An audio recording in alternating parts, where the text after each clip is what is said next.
Hello and welcome to the YouTube channel. Here is the true Hmong horror story of a hunter and the forest spirits. This tale is based on true horror events. So if you are horror stories lover, keep watch till the end, and scared ones should skip the video. In a remote Hmong village nestled at the edge of a vast, ancient forest, there lived a skilled hunter named Chow. The villagers revered Chow for his exceptional tracking abilities and his knowledge of the forest. He had always respected the old traditions and made offerings to the forest spirits before every hunt, ensuring his safe return. However, one autumn, a particularly harsh drought had left the village with scarce food, and Chow felt the weight of responsibility pressing heavily on his shoulders. One crisp morning, Chow decided to venture deeper into the forest than he ever had before, hoping to find game that had eluded the usual hunting grounds. Armed with his trusty bow and a quiver of arrows, he set off before dawn, making his customary offerings at the forest's edge. As he moved deeper into the dense woods, he couldn't shake a feeling of unease, but he pressed on, determined to provide for his village. Hours passed, and Chow's search remained fruitless. The deeper he went, the quieter the forest became. The usual sounds of rustling leaves and bird calls were replaced by an eerie silence. Undeterred, Chow continued, his senses alert to any sign of movement. As the sun began to set, casting long shadows through the trees, he stumbled upon a clearing with a sparkling stream and lush vegetation. It seemed like the perfect place for animals to gather. Just as Chow was about to turn back, he spotted a deer drinking from the stream. He nocked an arrow, his heart pounding with anticipation. Suddenly, the deer looked up, its ears twitching, and bounded away before he could release his shot. Frustrated, Chow chased after it, plunging deeper into the forest. He ran until the forest closed in around him, the light fading rapidly. Realizing he was lost, Chow stopped, his breath coming in ragged gasps. As night fell, Chow's fear grew. He had heard the stories of the forest spirits, but he had always considered them just that, stories. Now, alone in the dark, those tales felt all too real. The air grew colder, and he could feel eyes watching him from the shadows. He gathered some branches and managed to start a small fire, hoping its light would keep the spirits at bay. As he sat by the fire, trying to calm his racing heart, he heard a soft, melodious voice calling his name. He looked up and saw a beautiful woman standing at the edge of the firelight. She wore a flowing white dress that seemed to shimmer in the darkness, and her long black hair cascaded over her shoulders. Her eyes, however, were what struck him the most. They were large, dark, and held an otherworldly depth. "Chow," she said, her voice like the wind whispering through the trees, "why are you here alone in the forest at night?" Chow, taken aback by her sudden appearance, stammered, I was hunting, and I got lost. Can you help me find my way back to the village?" The woman smiled, but there was something unsettling about it. "Of course, I can help you. Follow me." Desperate and with no other options, Chow stood up and followed the woman. She moved gracefully, almost floating through the forest, and Chow struggled to keep up. As they walked, he couldn't shake the feeling that something was terribly wrong. He remembered the old tales his grandmother used to tell, about spirits who lured men to their doom.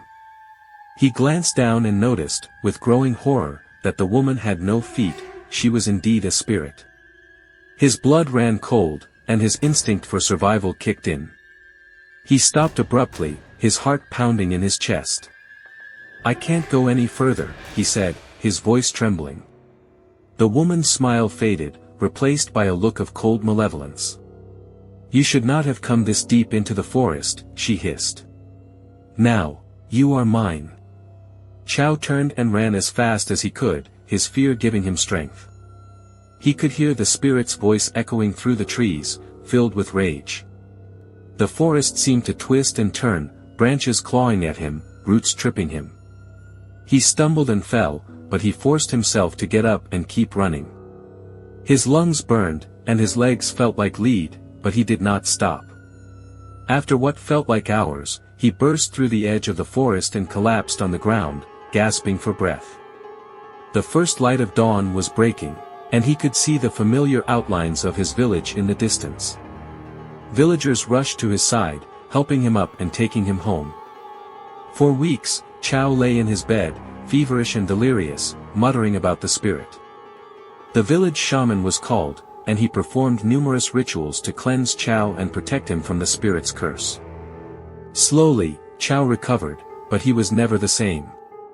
He spoke little of his ordeal, but his eyes held a haunted look, and he never ventured into the deep forest again. The villagers, having heard Chow's story, took even greater care to honor the spirits of the forest.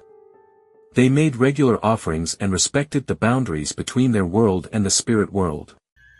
The tale of Chow and the forest spirit became a cautionary legend, passed down through generations, a reminder of the power and mystery of the ancient woods and the spirits that dwell within them.